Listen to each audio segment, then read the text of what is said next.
ഒട്ടകങ്ങൾ വരി വരി വരിയായി, കാരക്കമരങ്ങൾ നിര നിര നിരയായി, ഒട്ടിട വീട്ടുയരത്തിൽ മലയുള്ള മരുഭൂമി വിലസിടുന്നു.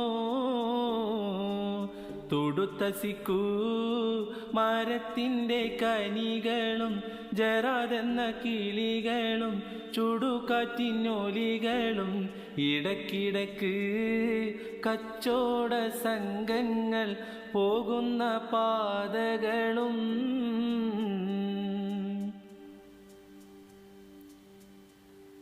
പരിശുദ്ധ ഖുർആൻ വന്നിറങ്ങിയതിവിടം, പരിപൂർണ റസൂലുള്ള പിറന്നതുമിവിടം, നിസാമിക്ക കവിതകൾ ഉറവിട്ടതിവിടം,